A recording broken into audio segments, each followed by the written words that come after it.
Okay, I'm Glenn Seehausen. For those of you who don't know me yet, I'm with ACAD Plus. I've been working with document management for 25 years now, so I would like to think at least I have some expertise on the subject matter. But I'm the actual moderator, so I'm not going to be the one answering all the questions today. I'm going to be the one asking them, and you are, of these panelists. So only if they get stumped and I know the answer, that's when I might speak up. Y'all know me well enough to know that's probably not the case, right? So anyway, I'd like each panelist to briefly introduce themselves and tell us a little bit about them. Janelle? Oh, I'll start. My name is Janelle Harbison, and I'm from the University of New Hampshire. We have been using Meridian for 1 year and 3 months, and I'm in charge of all of the training for our users on campus. So that includes users at the high level where they're bringing documents in, as well as the extended users who are just using it as a reference to pull files such as base floor plans. Monty? Hi, good morning. I'm Monty Combs. I am Director of Systems and Services at Brown University, which that group is the IT group specifically embedded in the facilities department. We've been on Meridian for 2 years now, just a little over a year being live with it, and it's taking off. It's been a very, very good investment for us, so I'm happy to talk about it. My name is Ariane Gilliland. I'm the process analyst for planning, design, and construction at CU Boulder. And we've been using Meridian since 2011, so almost 5 years. And we use it for all of our project documentation and CAD documentation. And we are bringing our planning group in now and hope to have our entire facilities group integrated into Meridian at some point in the near future. Hi, I'm Lorena Griffin from Michigan State University, and I'm the Facilities Information Services Manager there. And we've been using Meridian since 2009, and we use it for our archiving, and we use it for projects area, construction standards, our operational drawings, tasks, forms, policies, procedures, and we use it quite extensively, and I love the system. Hi, I'm Allison Olson. I'm from the University of Pennsylvania. So I'm the only one on the panel not using Meridian. We use Falcon from TSA AdBit, and I believe we've been using it for, I think, 17 years. So since there was a electronic document management implemented at Penn, they've been using Falcon. But then we still have probably about 20,000 paper records. Paper records combined with like presentation boards and photos. As well as the drawings, and then CAD files we keep in a J drive, so a file management system. We haven't been putting those into Falcon. We always convert them to PDF first. So I have some prepared questions, but this is really your session, not ours. They're here to answer your questions. So if there's a pressing question, or any question, doesn't have to be pressing, fire it out, raise your hand, and let's get some questions going. If you don't ask any, then I'm going to start asking some. So, yes? How does Meridian work with your project plans, the building plans? Somebody want to field that? Okay, so do you mean like our the drawings that go out system, to? or is it Well, we use it. We use it for all of that. So we use it for an archive system, and then we also use it to store those drawings when they're creating those drawings. So we call that our active projects area, but our designers will create the CAD files there that will create those construction drawings. We also ask for those drawings from our outside consultants, and we store them there too. Another panelist want to take a shot at that? So for our floor plan, so do you mean like just any floor plans, like all the building plans, or specifically like basic space management? I manage the completed, like what I call the record documents. So all the design developments, schematic designs, I don't keep those. So and then with that system that we have, our users are able to go in there and search for existing plans.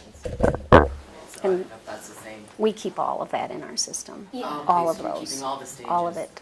Okay. We Archive it. we might keep a copy of the design schematics or 50% construction, but we try to have the most recent that we can get our hands on as the main file. Because we don't want users to search it and find a design schematic when we have an as-built. Right, and that's why I just have. But the sometimes book we version. keep both and label. There's ways of adding in the metadata that it's a design or.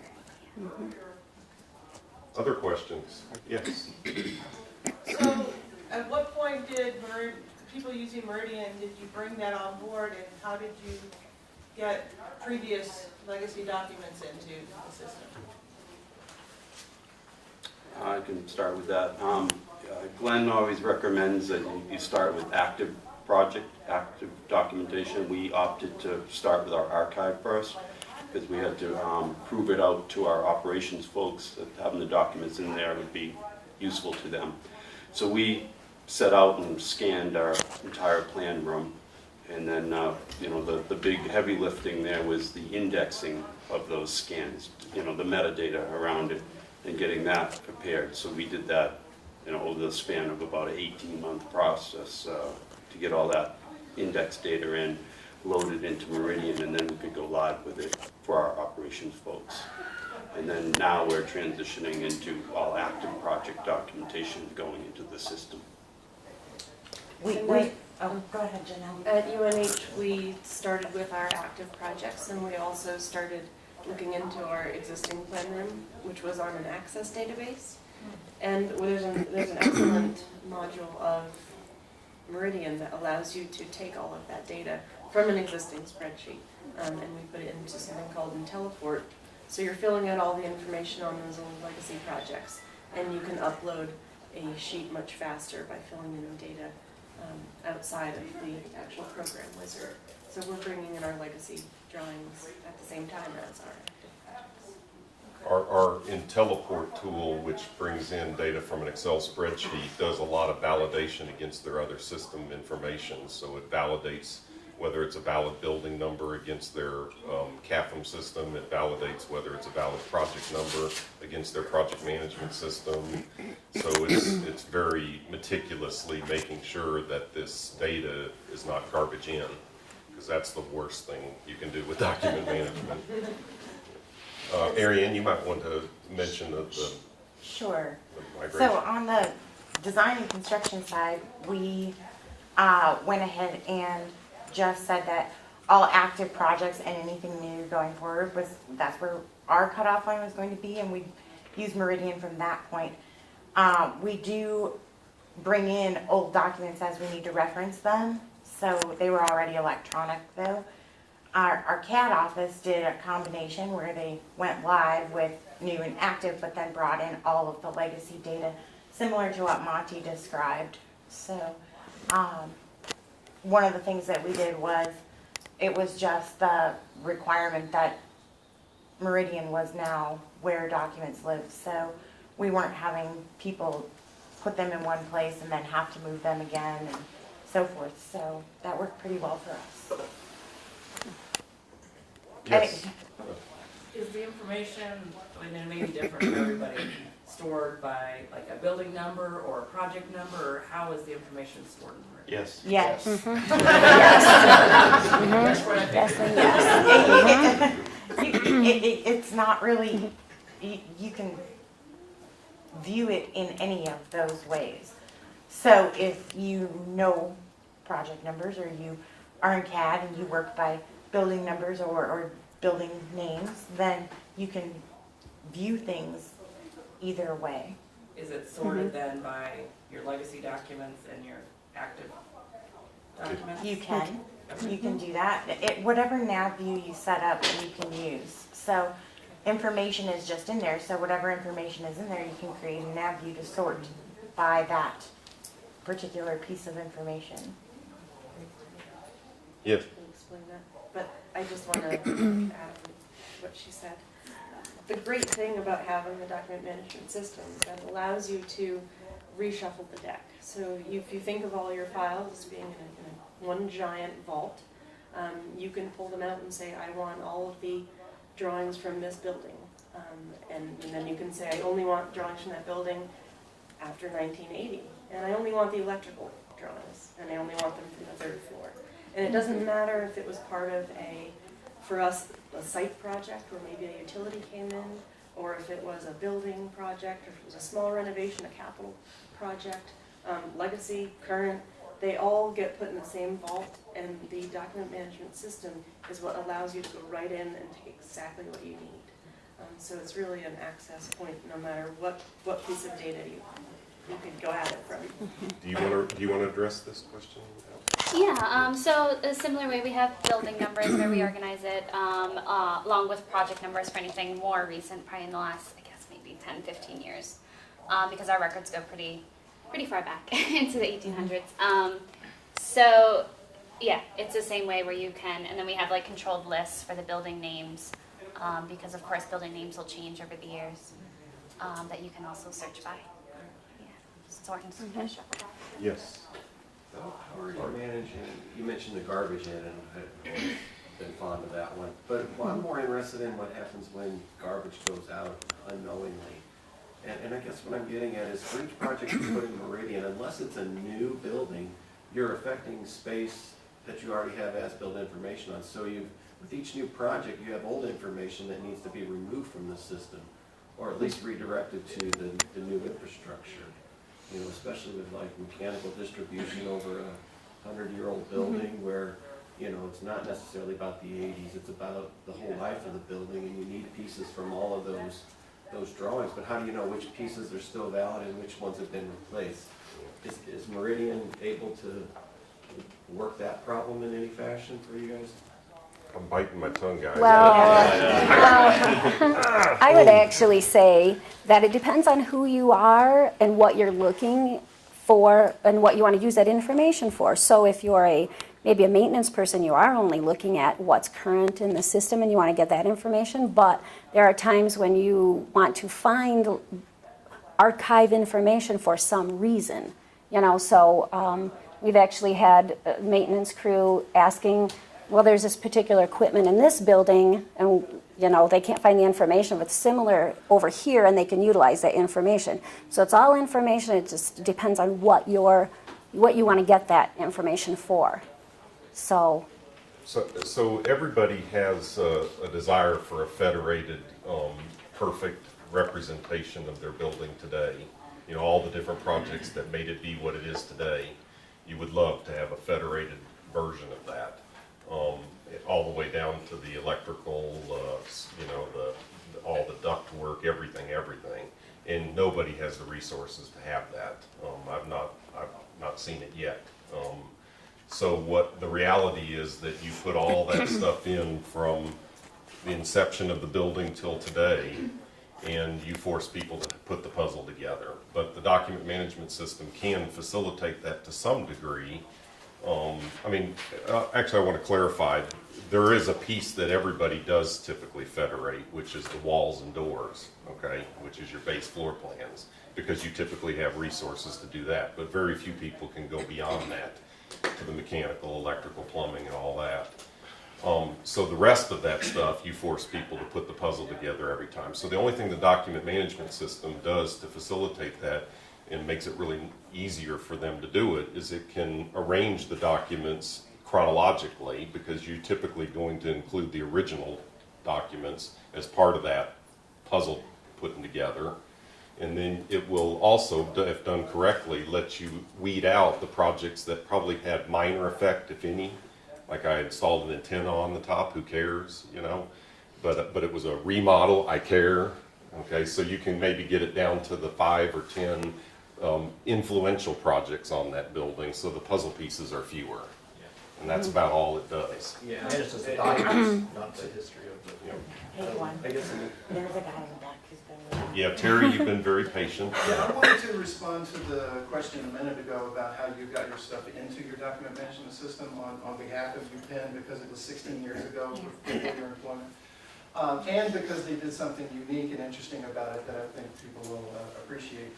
What we typically do is we run a program called MassAdd that points to your servers, and it's in essence a data crawler that goes through your tree and it looks for files and folders and finds all that information and it puts it into the database. It doesn't move the files around or rename or anything, it just creates a record of what it found where and so on. That is then supplemented by a data import, a metadata import, where it takes descriptive information and applies it to those records found, those documents that are out there. And we did that at Penn, and we do that at all of our customers. But at the University of Penn, they were just getting started with their scanning efforts. And they had more metadata than they did files. So what they wanted to do, which we had never done before, and quite frankly, we weren't real excited about it, they wanted to bring in 100,000 records for files that didn't exist yet. You know, they were orphan records, and for an EMS provider, that's the last thing you want. There were orphan files or orphan records, a combination of both. But we intentionally created 100,000 orphan records in the system. And the reason they did that and what it helped them do was prioritize what needed to be scanned in what order. You know, you got 100, how do you eat an elephant? You know, one bite at a time.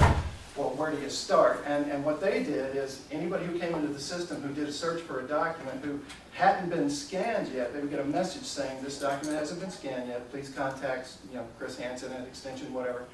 And they would stop whatever they were scanning that day, and what was necessary went to the front of the line. And it would immediately get scanned. They would replace the bogus file that was out there with an actual file, and help them prioritize and get the needed information in the system more quickly. And I thought that was tremendously creative. Yeah, absolutely. Any other questions? Yes. How deep do you go with the metadata? So for example, you'd have the project name, project sheet, date, things like that, and maybe electrical, but would you differentiate more in terms of what was actually on a sheet that you're looking at? Like risers or power diagrams or things like that? So we things have, that aren't necessarily obvious? yeah, we have all that information. Then we have, that's one thing that I know is part of why we're with Falcon is there's a lot of space for descriptive metadata. So we're able to put in like project title. It's basically what I do most of the day is adding in this descriptive metadata and being really consistent about it so that you can go through a list, trying to go back and make everything really consistent. And we also have like a grid system for the university that goes with all our campus maps, so we can put a grid number in there. That could eventually go out towards like GIS or something, but we haven't really integrated or implemented any GIS at Penn. And then there is more functionality within Falcon if we ever added it on, where they have a kind of like OCR within their documents. So that you can do a search term, you know, filtering through any sort of text on the, you know, documents or plans as well. The metadata is a very personal question. Because every university does things differently. Glenn provided us with some great examples of how people organize their metadata. And we actually spent 3 months customizing our program to what we do on campus and what we need. So our class structure is different than Brown and different than Colorado. We all do it differently, but what's great is that we can customize it exactly to what we need.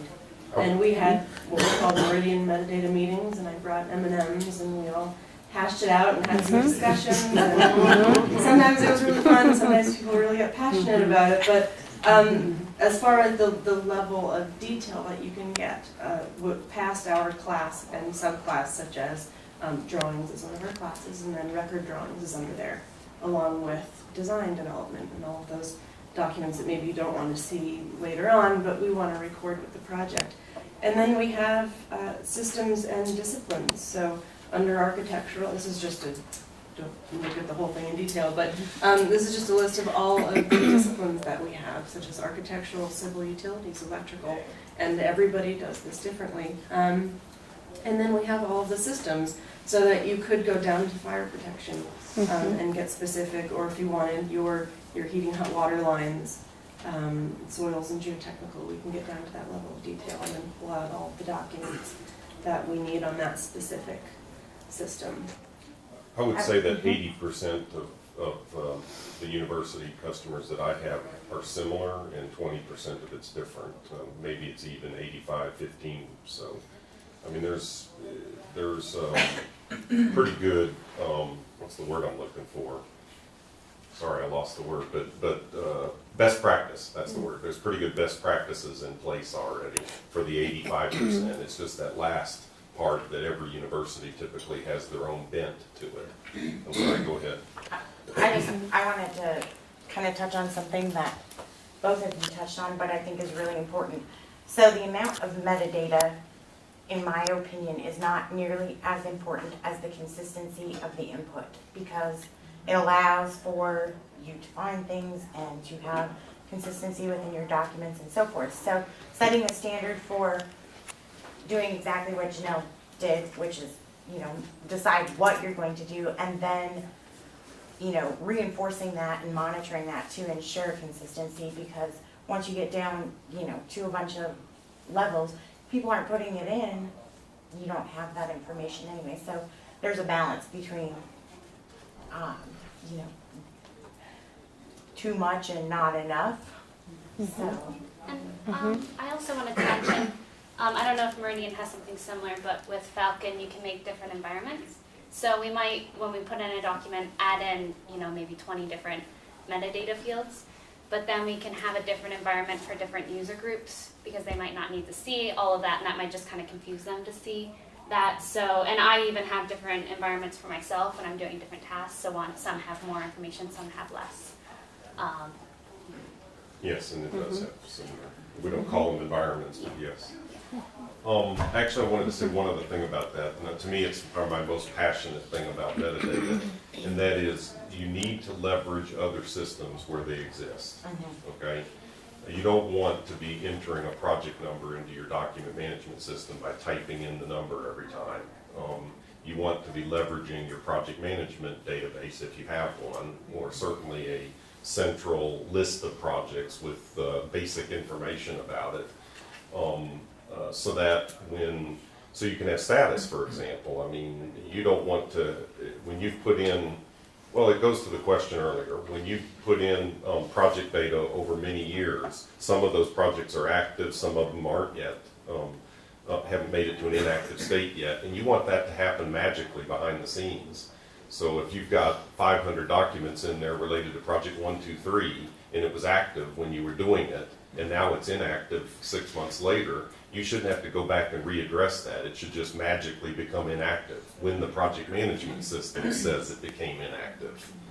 And then that mentality goes throughout the system. It's true about the assets from your maintenance management system. It's true about the locations from your CAFM system. You don't want to be inventing that stuff in a standalone world, because it needs to coexist with the rest of your world. Yeah, I think we put in good metadata for our documents, and we do leverage our systems wherever we can.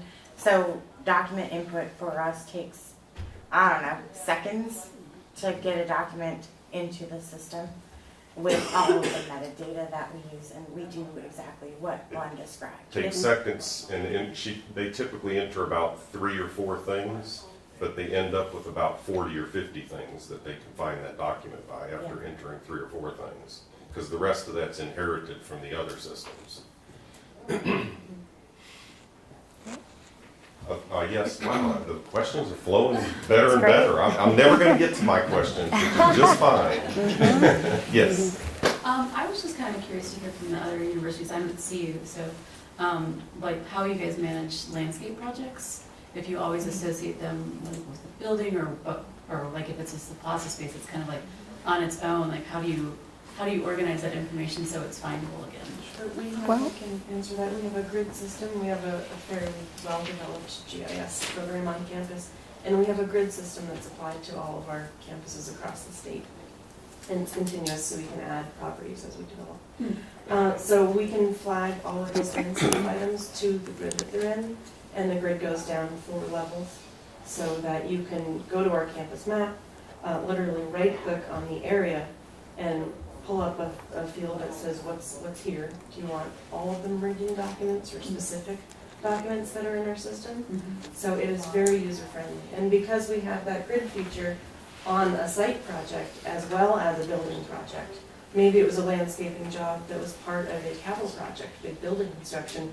You don't need to know, or in a quad, which building project did that area. Okay. It's just part of our grid. That's part of our metadata. I gotta brag on them a little bit, because they did a couple of things I thought was really clever, and I'll be carrying it forward to my customers going forward. One is that because they're a statewide college, or university system rather, they have properties all over the state, and they might have others creep up in the future, okay? So everybody struggles if they're gonna come up with a grid system. They tend to focus too much on their own main campus. And maybe some custom grid system for that main campus. Well, they went statewide with it, and when there's not anything there, so they basically have a grid that covers the whole state. When there's not anything there, it's a very large square, and when it's like the main campus, it's subdivided and subdivided again, so it's like, it's a tiered, Sam can describe it better. But the two things they did, I thought that was clever, was to consider the whole state up front, number one, and number two, to have this it's a little bit like USGIS or USGS system used to work, yeah, where it just continues to get smaller so you can get more and more precise if you need to. So we actually have what we call land entities. So we have essentially a number for, like, let's say your sewer lines or your planting plans, or we even go down to like benches and things like that. So if the project is to install a bench, we have created land entities. So they're not building numbers, but they can be associated to a project, and then we cross-reference any buildings or any other things within that area. That's how we do it. We did it a similar way with the grid line, and then we have also like a building number that's just for land instead of a building, UPenn land. Yes. Follow-up question for Janelle with the, sorry. So you mentioned you can click on the map and pull up all documents related to, that's like one of my dream visions, to go into a floor plan. Yes. And to be able to click, do you have that functionality, and how does that work? It works through, well, Sam, I have the benefit of our document management falling under our GIS professional. So that's why we have all We this stuff in have that there. benefit as well. So it's a great setup as far as our organizational structure. It's actually a link to our web platform access point for Meridian. So it sets up a filter. When you go to our campus map, if you have the security, if you right click on that building, you can either select everything we have for that building or just the base floor plans, but simple for some of our users who just need the floor plan for reference. So it will open up our web access of Meridian, and it's basically just made one selection in the filter to say, we just want things for this building. And then you can narrow it down by any of the systems or even the project manager who worked on the project. You can pass data in the URL basically from the other system. So if I click on a grid, I can pass the grid in the URL and call up all the documents that have been tagged to that grid. If I touch an asset in a building, if they bother to tag their documents to chillers and what have you, they can touch an asset and it'll call up all the documents related to that chiller. So it's pretty much infinite. I mean, it's whatever you can dream up, you can do pretty much. And you So can also click on the utility lines on our campus, Yep. just pull up documents associated with those. So if you could click on to a specific room, how do you handle the Z coordinate? We're clicking to the building level, Okay, and then you select the floor and room if you need to. okay, that makes sense. Yes, way back in the back.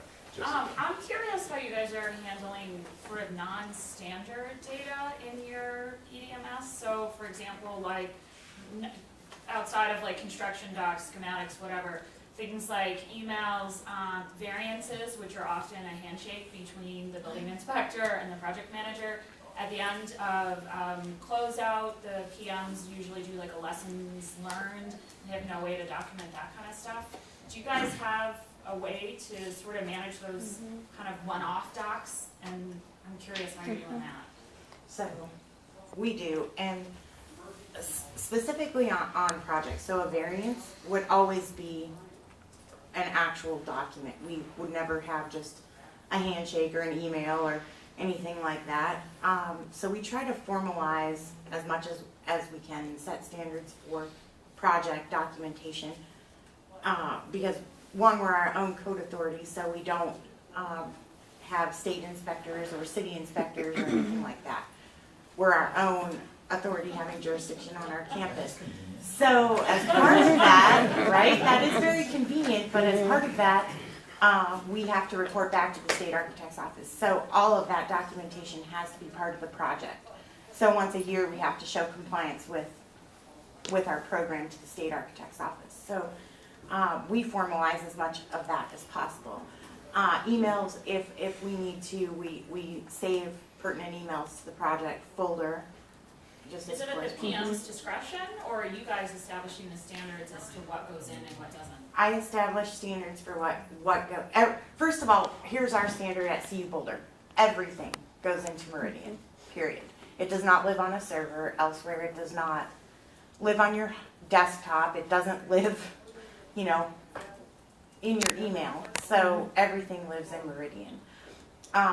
But then we go further and we set standards for describing those documents and tell, which class and subclass those documents belong to. So we're pretty prescriptive when it comes to our documents here. And I think you guys We do the same thing. We do the same thing with that, although we have an area called a tasks area. So if it isn't necessarily a project yet, you can still put your documents in there, and it just isn't as detailed about the information that you have to put in there with it. But and you can even create your own category for what this task is and that kind of thing. So we left it open so the users could put some information with that as they're adding things for a task. We always, when we help people implement, we always approach it with the notion that the desire is ultimately to store everything in the system. Some people don't do that, of course, at the beginning or maybe ever, but we always make sure it's not boxed in so that you can do everything. And one of my favorite examples, which you will relate to, I think, is when you come back from a conference and you brought back some interesting stuff. Well, where does that go today? It stays on the little thumb drive and gets thrown in your drawer. Or if it was actual paper, it gets thrown off on a stack somewhere until eventually the stacks get so high you throw it away, right? Isn't that the real world? So where does something like that go? You come back from a CFTA conference with a nice PowerPoint that you want to be able to refer to again a year later. Where do you put that in a document management system? It's not related to a project. It's not related to a building. That's the kind of stuff you're talking about. I mean, that's really out there. So we always have a task notion, not always, but usually we implement a task notion that she just mentioned, where you can create a task and say, hey, on this date I went to the CFTA conference, and now I'm going to put 5 documents in here that I came back with. And now I can sort that thing by chronologically, I can sort it by category, because I could have one called conferences. So it's pretty flexible in that respect. Ours is designed to hold all of our documents, and part of that was the opportunity to take control over all of our files. When the general campus IT group makes changes to where files are, I'm sure everybody in this room has been through a move where they change the server, they decide they want to go to cloud storage, which is what happened to us. We wanted to have control over all of our documents so that we didn't have to go through those changes in the future, or if they did, it was up to us. So our system was designed to hold every single kind of file that we would create in our departments. And it is great to be able to pull from multiple project types. So if I was doing a project on green roofs, I could actually look in our system for lead and planting, and I would know our metadata. And I might pull a specification from a project that we did, but I would also pull information from a conference somebody went to where they had a good presentation on that. And you can reach into all of those buckets at the same time and get those similar documents together, which is really fantastic to reach across those different, we call them buckets when we talk about Meridian, or documents.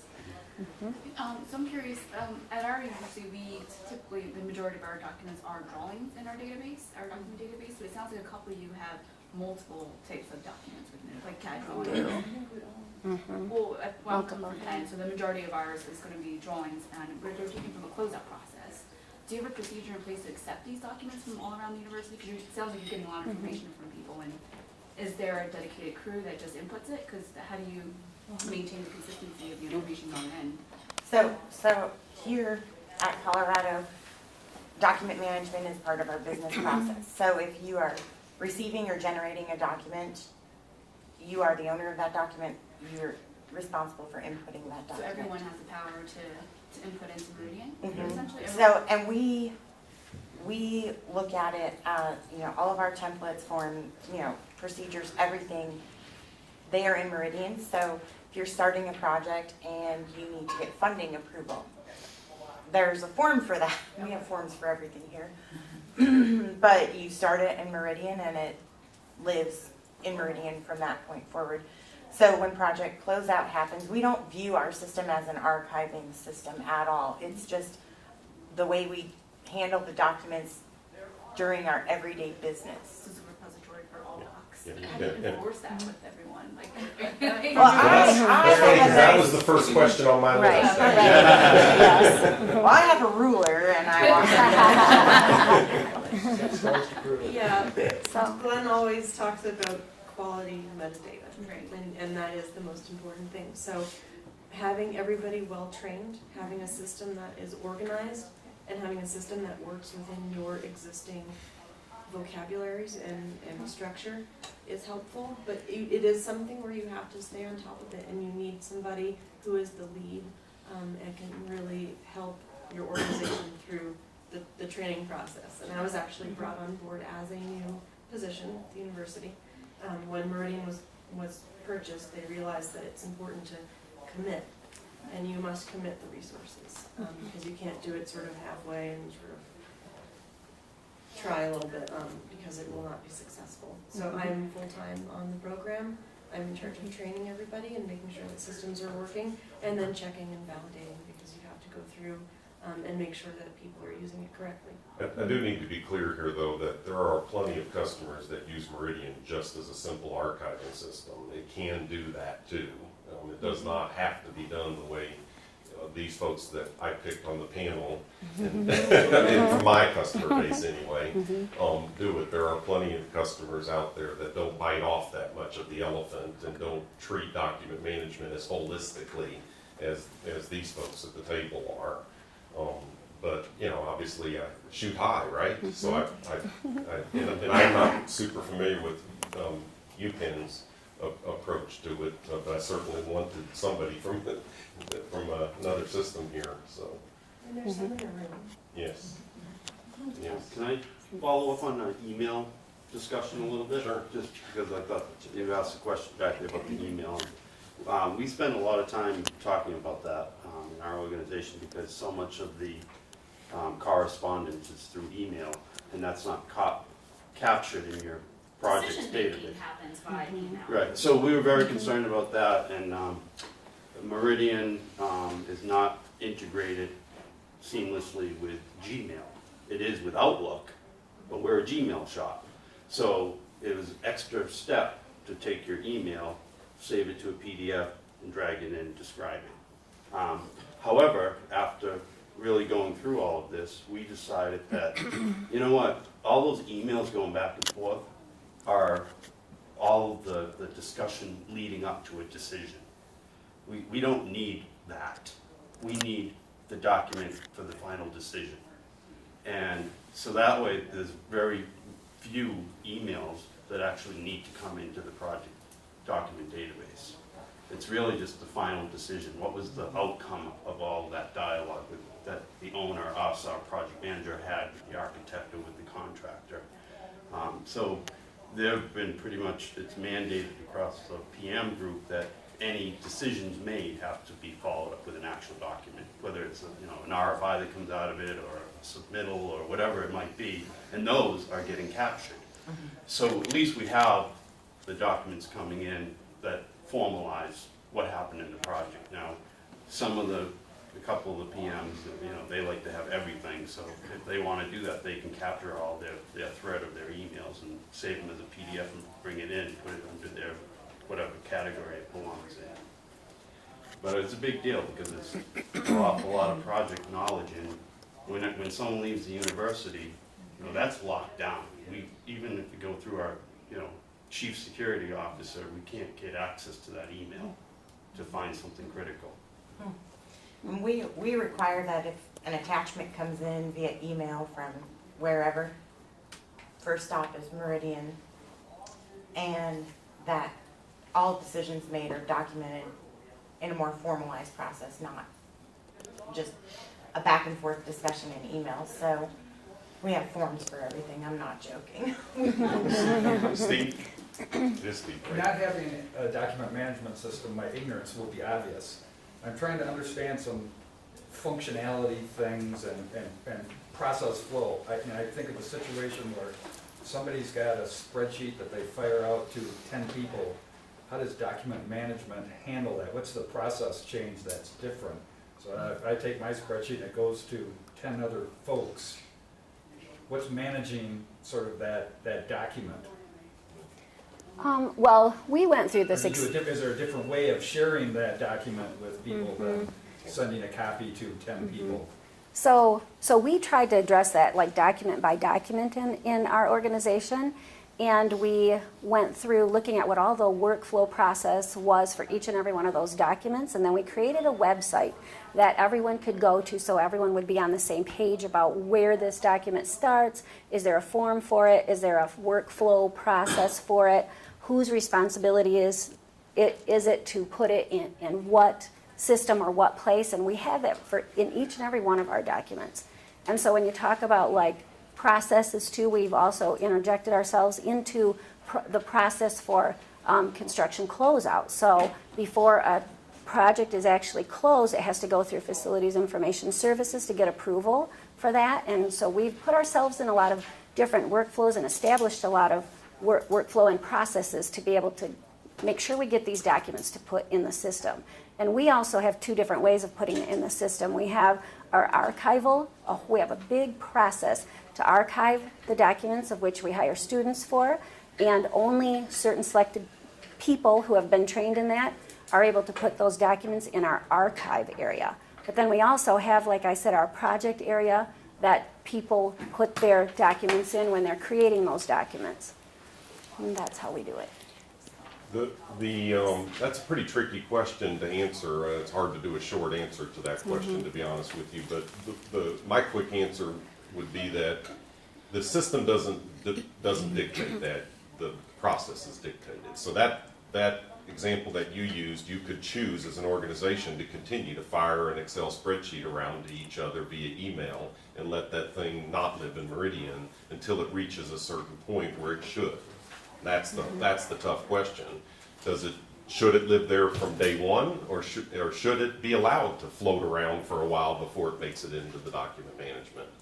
Once it makes it into document management, which you could decide is early on or late on in the game, then it has to live by more strict rules typically, where one user at a time can check it out to work on it, and there's no way you're going to have an issue of having to merge changes. Obviously, if you send the spreadsheet to 10 people, somebody's going to have the job of merging what that happened on the back end of that if they're all firing back it with different changes to it. So if you're wanting to prevent that, you're going to put it into a serial process. And Meridian or any document management system will facilitate that serial process. And then the only other comment, and even a lot of my customers might not realize this, but there is a feature in Meridian for putting stuff in what's called a shared workplace, where it does not have to be checked out to one individual at a time, where multiple individuals, because certain kinds of documents nowadays are actually editable simultaneously by multiple people. Like OneNote can do that. I'm drawing a blank on other examples, but so the systems, some systems can facilitate that if you want to go to parallel type stuff. I would assume there's locking features as well, so that if you're the owner of the document, only you can edit it potentially? Absolutely. You get to set up all those rules about who can do what to things. We talk a lot about the forgiveness principle versus the forbidden principle. The forbidden meaning that you set up a lot of restrictions in the system so people just can't do what they shouldn't be able to do. The forgiveness principle being that we let people change things, documents, but it tracks everything that happens and it's always recoverable. Okay? So there's no more finger pointing. One of my customers, after they got Meridian, said they called everybody in the room and they said, "There's a new sheriff in town and his name is Meridian." Yes. In our organization, our operations and maintenance team don't have dedicated workstations. They have a couple of shared computers that are honestly fairly ancient and don't run very well. So I'm curious to know what kind of technologies you guys are using to allow your operation and maintenance team to utilize the information in Meridian, like O&M manuals and testing and balancing reports, whether it's a bring your own device or you supply tablets or something like that here. I want to let Monty fire off that answer first. So we do have several workstations in all of the trade shops, and that's as a result of legacy, because they did all of their time card entries and looked up data on their workstations in their shops. To gain access to the documents of the original training was through a web interface. So all they had to do is go to our facilities homepage and click on the link for Meridian, and then they could come up and find the documents. And then we transitioned into mobile, and now they can access them. All of our trade staff have iPads, and as part of their mobile app, they have a search for Meridian Docs, and they can click on that, and they can call up the documentation on their iPads. So that it really the desktop portion of it has effectively gone away. And he didn't mention, but they also have a large screen walk-up station for people to go to that they can see a drawing full size on the TV screen, so to speak, a big large monitor if they want to. We do something very similar here. And how about you, Pam? So we're in the same boat where the kind of shop guys don't really have workstations. I think it's only mainly like the supervisors of the shops that have their own computers, and they have access to our web suite, our online area where they can search for drawings. So most of the shop guys come to basically Alice or I, and we help them work through, find what they need, print it out large for them. So they could access it, that they all have iPhones, and we could make that access. But for drawings, it's not really helpful to see it on that small screen. They need something else. So right now, Alice and I We only have a couple minutes left. What, about 2 or 3? 3 minutes left. So any other questions? Just wanted to let everybody know we're running out here. Yes. Sorry, you in the front. Yeah. How many staff do you all have dedicated to document management, archiving, intake? Now that's a question worth letting each of them answer. Yeah. That'll be a different answer for each, so we'll start here. Right, so we have, are you talking about putting in, sorry, the legacy? Managing the system? Whatever they operate, like upkeep and operating the document management system. I work on it full-time.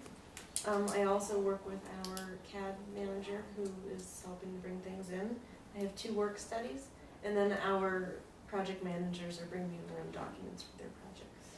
To clarify though, I mean, this is a tricky question to answer because, you know, some people might mean administering the system. I mean, literally just technically keeping it up and running and stuff like that.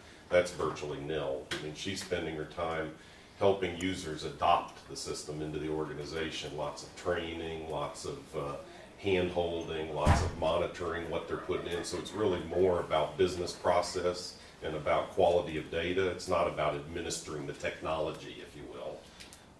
Very little of that is needed typically.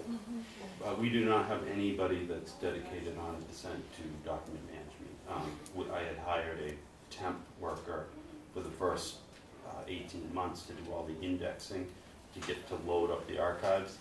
But once the archives are loaded in, that role is gone now. But the heavy lifting is done by our CAD group. I have 2 CAD people, and you know they're kind of the go-to people for help and support, if you will, for the system. But again, that's a relatively small percentage of their time. Marianne? So we say that it's everybody's job to do document management, but we also have a small committee that makes decisions on where we're going next with our system. So document management is just rolled directly into all of our business processes and procedures. So, and our small committee meets bi-weekly, I believe. We have a full-time systems administrator, and we have 2 full-time archival assistants and 11 students. And we manage the training, new implementations with the system, putting a lot of documents in archiving. So we have a team called Data and Documentation. So it's a team of 5 full-time people. I'm the digital archivist, so I'm mostly working with document management. And then there's Alice, who does project closeouts. So just like Michigan State, we're kind of part of the design and construction closeout process, and they have to go through Alice and she gets to check through and make sure you have all the documents that we need. And then we have a supervisor, Chris Hansen, Jamie, who kind of does a little bit of everything, and then a full-time space planner. I believe we're out of time. Little self-serving advertisement though. There is a session, not the next session time, but whatever the one after that is, 10:45, 10:15 anyway.